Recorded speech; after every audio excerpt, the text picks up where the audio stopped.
Takeaway Chinese, where you can take some Chinese away and experience progress day by day. Takeaway Chinese, we will promise you a difference.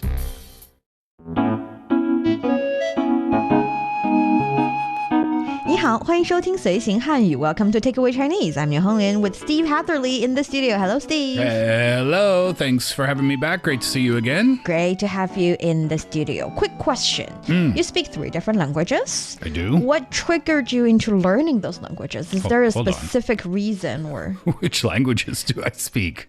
In my memory, English, Yeah. which is your native language. Yeah. I think basic needs for food and stuff triggered you into learning that. That's true. And then we've got Korean. Oh, yes. And Canadian people speak French. Yes. So what about those? Yeah. Korean, English, and maybe a tiny bit of French. So what was your question? Why did I want to learn them? Well, English, I wasn't really a want. It's just, grew up in Canada. Korean, I was inspired to learn Korean. I don't know. My coworkers, when I was living in Korea for my first year, were from other countries, not from Korea. And they were significantly older than I was, and they had been in Korea for a long time, but yet they couldn't speak Korean, and they would always talk about it, like, oh, I can't speak Korean, ha ha ha, I can't speak Korean. And I thought, I don't want to be like that, where I live in a country for a long time and don't bother to try to learn the language. So that's what inspired me to start learning. Korean, you can learn to read Korean in about 2 hours. It's really, really easy to learn. But the thing is, you don't know what you're reading, right? You should be teaching me Korean, by the way. Yeah, I can if you like. Yeah, sure. But don't get me wrong. No offense to those people who didn't learn, but because when you live in a foreign country, sometimes you don't know how long you're going to be there, right? And it's very easy for 1 year to turn into 10 years all of a sudden. Also, there's a tremendous amount of time that you need to invest and money and energy. Maybe not money so much anymore with the internet, but yeah, energy and time. So a lot of people don't have the time nor the energy, and they don't realize that they're going to be staying in a place for a very long time. But yeah, that's what inspired me to learn Korean. And now you're learning Chinese because you're here. Gosh, but it's the things that I just talked about. It's the finding time and finding energy, isn't it? To try to fit it into your schedule, which is why Takeaway Chinese is such a great benefit to me, because I'm here with you and I can learn whilst I'm still in the office. Yes, and actually people all around the world are learning languages for different reasons. Yeah, what about you? You speak multiple languages as well. Not so much. I speak Chinese and English, tiny little Cantonese. Oh, wow. It was just for fun. Yeah. And it's getting less and less fun and more challenging.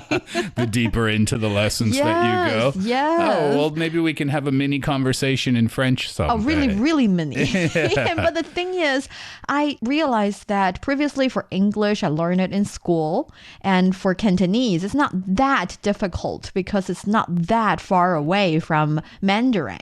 Yet for French, it's purely for curiosity, because of curiosity. Yeah, just for fun. Just for fun. Yeah. And I don't see myself using it. I don't see myself living in France or in Canadian French-speaking area. Yet I just find learning a language fun. Yeah. I found the biggest benefit to learning another language. See, for me, I learned French, but I didn't live in a French-speaking area. Nova Scotia in Canada has a certain percentage of French citizens, but it's quite small. So I grew up in an entirely English environment. So when I learned to speak Korean, that was the first time that I had learned a foreign language or a second language or a third language and been in the environment of the language that I was learning. So that was a totally different experience, right? And what I discovered was that the greatest benefit to learning the language was not just knowing the words. It was being able to interact with Korean people on a whole other level, because you can get by with like piecing together English words with Korean words and deliver your point, right? But when you can actually converse with someone in their language, I mean, just the way they treat you changes. I'm not saying that they treat you poorly before that, but it's just a different level of communication. It's a different level of understanding. It's a different level of potential friendship. It's just different. It's just different. It's a very powerful tool. It's beyond just language. And that is why when it comes to learning Chinese, we also occasionally, once a while, wanted to know why people around the world are learning Chinese.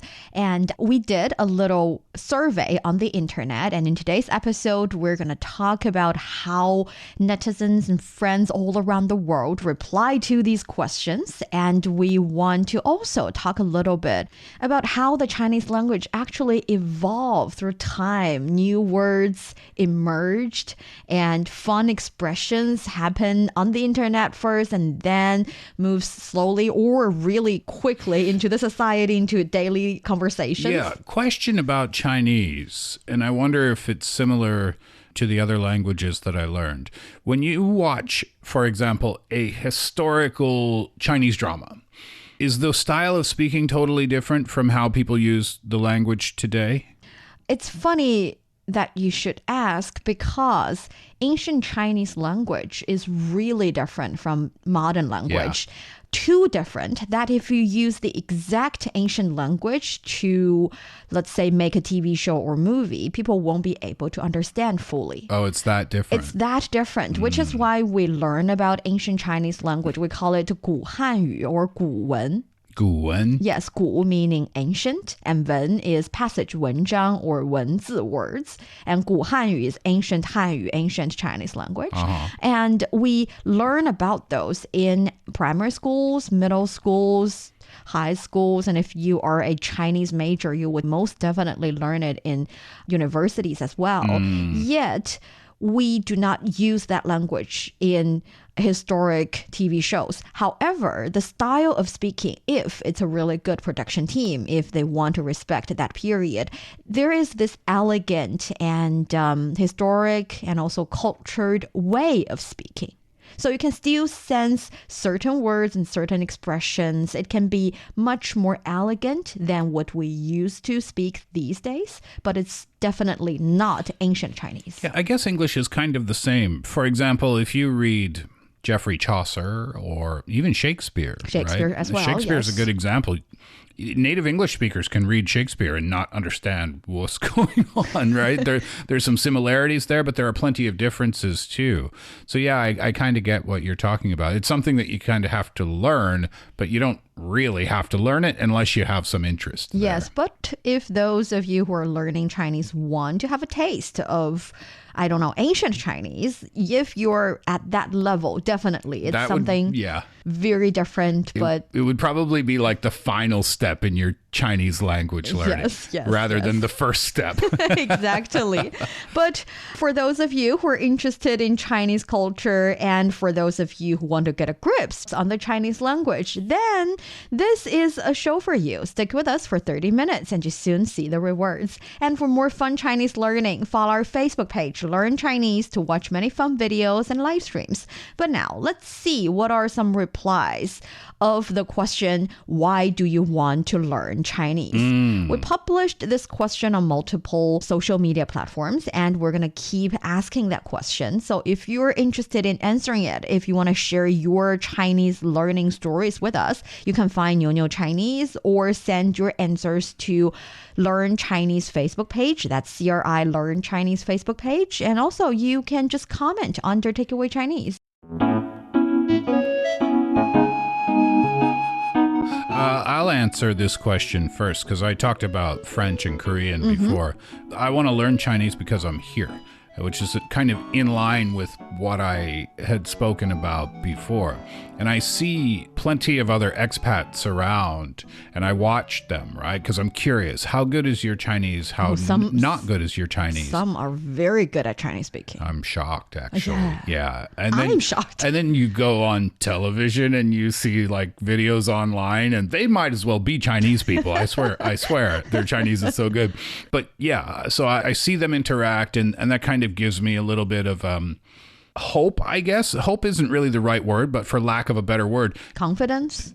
in a sense, Yeah, in a because sense. because even though I don't know how long they've been in the country, because I don't know who they are, but I still see that they can do it, right? And internationally, I think Mandarin's known to be one of the most difficult languages in the world to learn. But when I see people who have learned it and they're using it, then that kind of inspires me and gives me a little bit, confidence might be the right word, that I can do it myself too. You definitely can do it. And what are some answers we've got from our friends online? Well, let's check first with Dania. I hope I'm saying your name correctly, Dania. Dania Grimaldi. Dania says, because I dream of traveling to China, so it would be great to be able to speak a little Mandarin. Sure. Because I'm fond of Chinese dramas, and also because Chinese history and culture fascinate me a lot. This is actually multiple answers.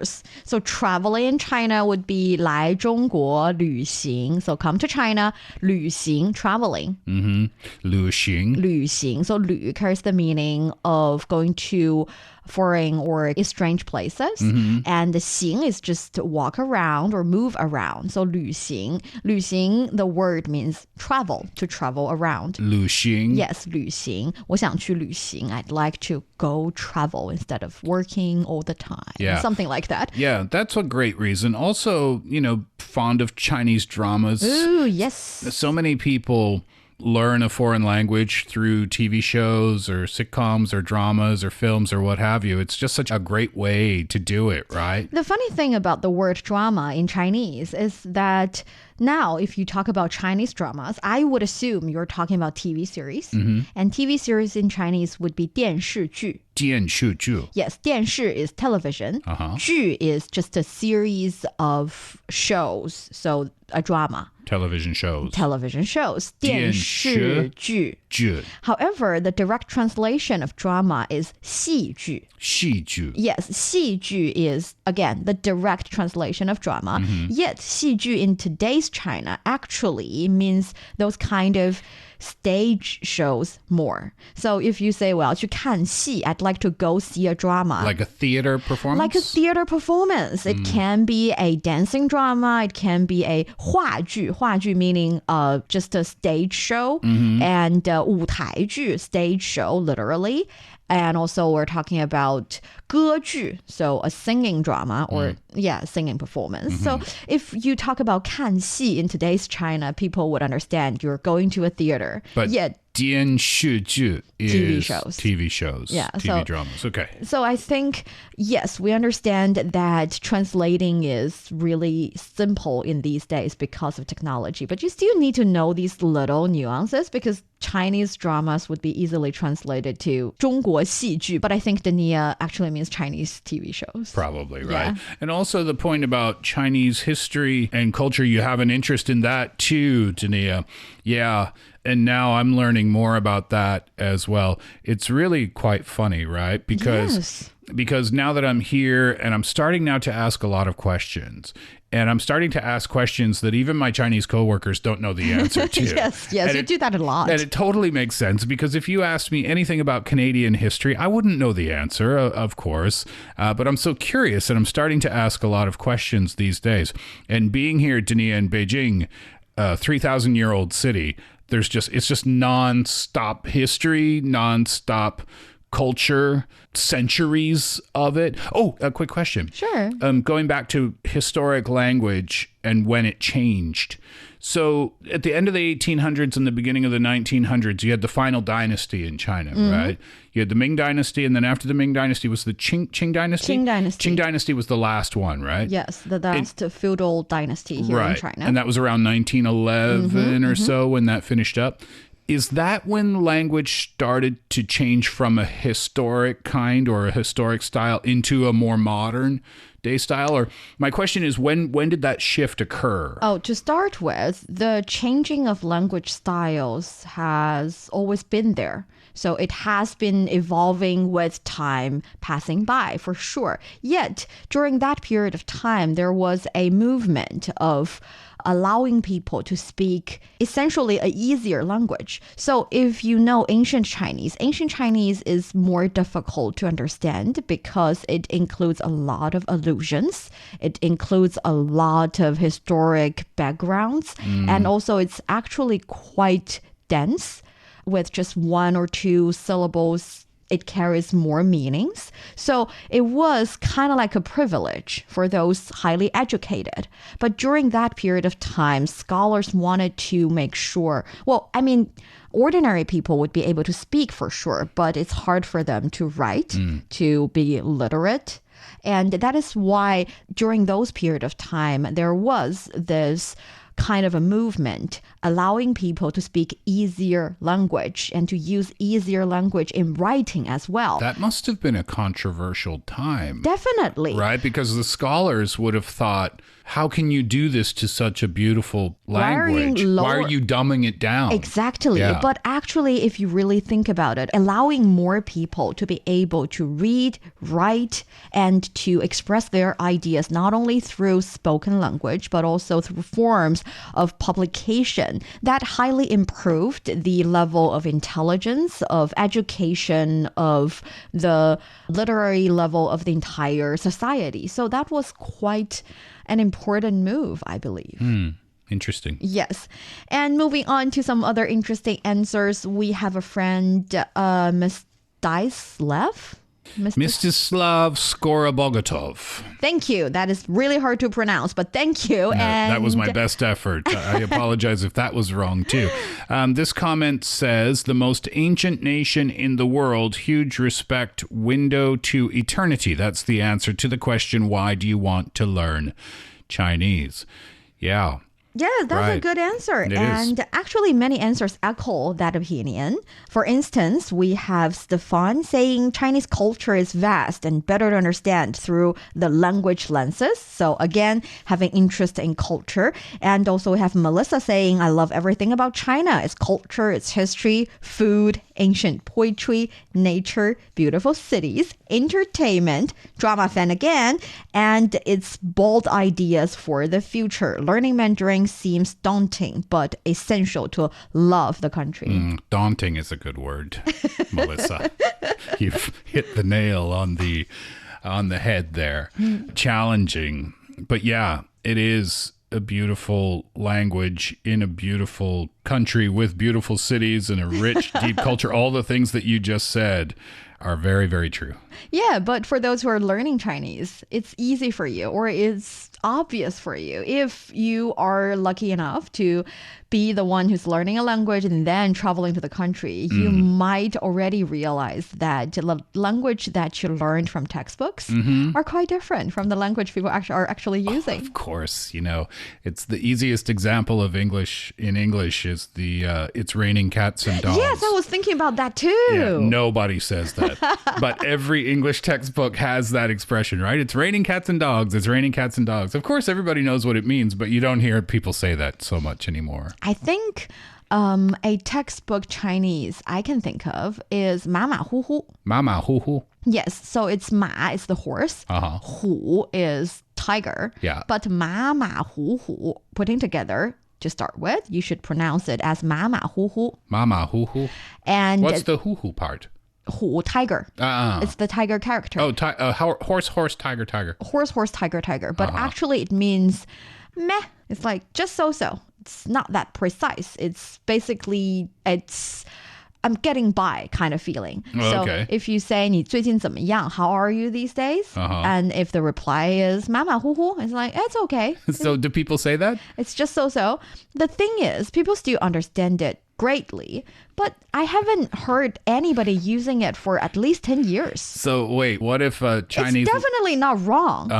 And I won't even be that surprised if people say 马马虎虎 to me. It's like, it's still okay. It's not ancient language. It's not something that grandpa would say. It's not like that. It's just, it's not common anymore. 马马虎虎. 马马虎虎. It's okay. Okay, I'm going to start using that one. You should use that one. It's not a bad one. Yet it's a textbook Chinese. Sure, but it sounds cute too, doesn't it? 马马虎虎. Yeah. How you doing? 马马虎虎. just okay. Yeah, right. And I think now a more popular answer would be 还行.还行.还行. So 还 is still, 行 is okay. So it's just okay. It's not really great, but it's not bad. It's okay. 还行.还行. Just okay. Just okay. So here's a language culture question. In English, it's quite commonly known that, when you ask someone, how are you, you're not really supposed to answer the question honestly. How are you? Hey, how are you? Terrible. Right. It's not a cultural, No. right. Just lie. Yeah, good. Yeah, good. Thanks.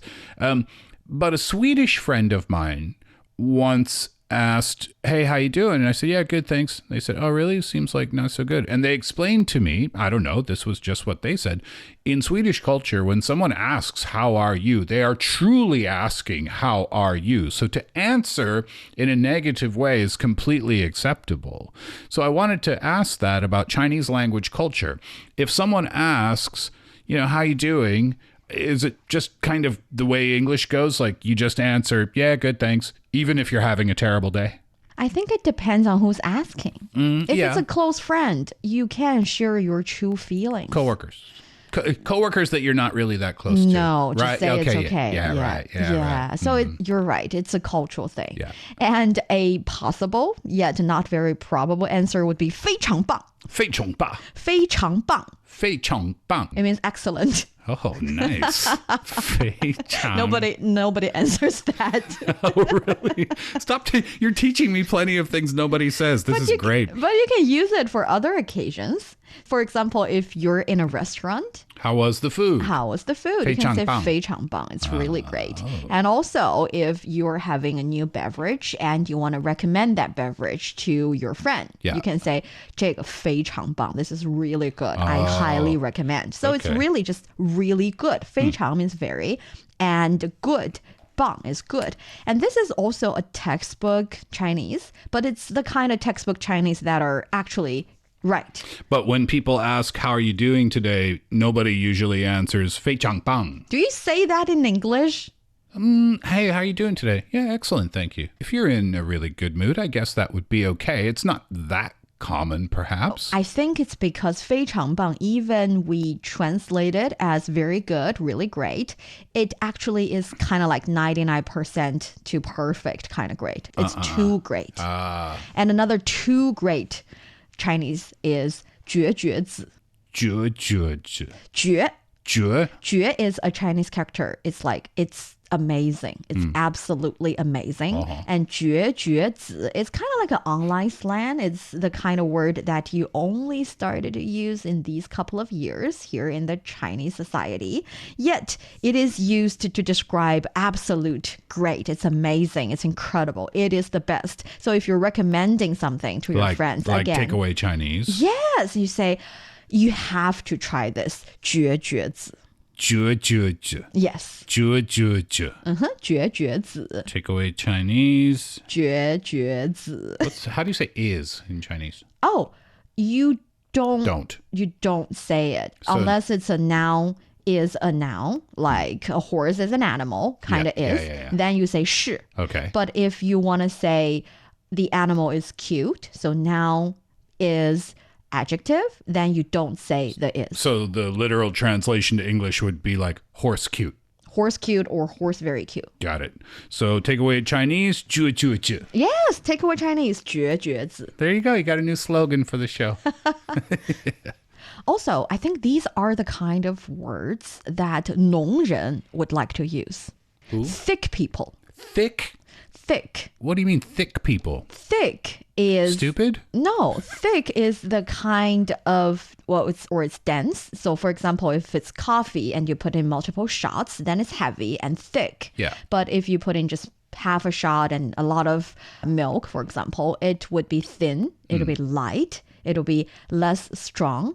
Again, this is also internet slang, but people use it in daily life. That is 农人和淡人. So 农人 would be that very enthusiastic about everything, have strong opinions, and also would express them in a very enthusiastic way kind of people, whereas 淡人, the light people, so thick people and thin people or light people. Oh, I the see. light people would be, they do not care about a lot of things, But and they have lighter reactions. Enthusiastic Chinese learners would be excited to use these types of terms. Yes. Yeah, that's a challenging thing too when you are learning a second language. That happened to me a lot in Korea. You start to feel pretty confident about your language skills, and then all of a sudden you're talking with a young person, like 19 years old, and there's like 30 words in 5 sentences that you don't recognize because of like newly coined terms. It happens in every single language, doesn't But it? these newly coined terms are also very fun, and they can be very vivid if you think about it. If you're drawing a picture, for example, you're using these very bright colors to draw a person, and then these people in your pictures would appear very bright, very colorful, very overwhelming even somehow. Yet, if you're using the very light colors, you blend your paint with a lot of water or even sometimes some whites in it, then you draw this person. Then this person would look quite light Yeah, that's true. and relaxing. That's And true. that is a really fun way to describe people with different personalities. 浓人 and 淡人. And besides that, Is it insulting to call? no, not at all. Okay. It's perfectly neutral. Yeah. And people would try to fit them into these different categories. And when it comes to different categories, there are also other new ways, because some traditional ways of addressing introvert and extrovert, for example, introverts would be 内向. 内向. So 内 is inward, and 向 is kind of like towards. Okay. So you would like to most occasionally turn inwards. You want to spend more time with yourself. You want to find the answers from within. Then you're 内向 introvert. 内向. Yes, whereas extrovert would be, or extroverted people, 外向. 外向. Yes, 外向. 向. Yes. 外向. We know 向 is direction, so you're directed to the outer space, the outer area. You like to spend more time with people. You like to find energy in socializing with others. You like to find maybe answers through asking your friends or having a conversation with more people. So that's 外向, extroverted. These are perfectly fine. You can still use them. Yet, people now have a lot of different ways to introduce themselves when it comes to personality. For example, a very popular pair of online slang would be 社恐 and 社牛. 社恐 and 社牛. 社牛. It's very funny. Okay, so 恐 means 恐惧, afraid of. Okay. And 社 means 社交, socializing. Afraid of socializing. Exactly. Introverts. Yes, introverts.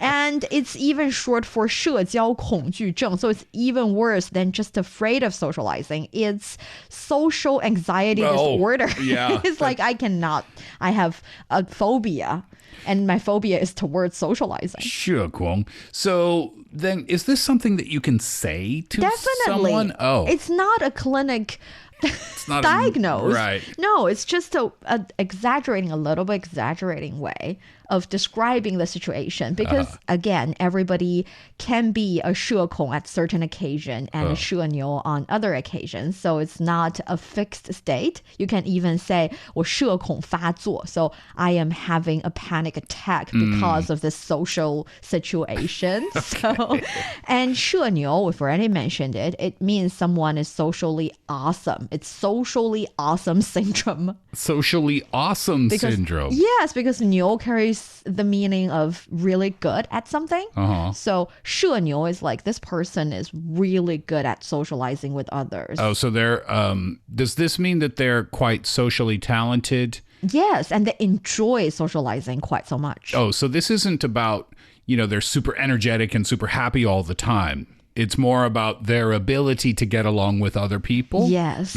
So I guess 社牛 is still a tiny little bit different than 外向, than extroverted. Yeah. But still, you get the gist how language can evolve and can have different ways, or let's say cover different groups of meanings. So 外向 is extrovert. 内向 is introvert. Yes. What's ambivert? Ah. Ambivert is, in English, it means half and half. Half introvert, half extrovert. Or sometimes introverted, sometimes extroverted.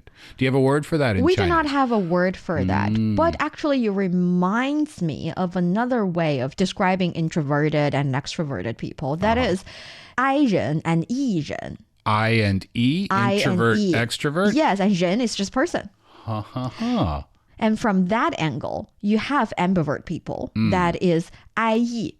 IE. And IE is a browser. That is why some people would say, I am a browser personality. But that actually means IE. So I'm sometimes introvert and sometimes extrovert. And that's easy to remember because that's just the first letters in English of the two words. So different ways, and Chinese is that's fun. definitely evolving. That's cool. That is super cool. And these are only some examples we have to showcase how come this language is getting more and more trendy and actually quite interesting. And as you can see, 爱人 and 艺人, the language is also communicating with other languages and merging and creating new words. And that is the fun of learning Chinese. 100% true. And that brings us to the end of today's Takeaway Chinese. I'm Niu Honglin with Steve here in the studio. For more episodes of the show, you can visit our website at radio.cgtn.com and go to the column podcast. You can also listen to the show and read the script there. Find us wherever you listen to your favorite podcasts. Just search for Takeaway Chinese. Don't forget to leave your questions, comments, and ratings. 感谢收听，我们下次再见。Takeaway Chinese. Yes, 绝子。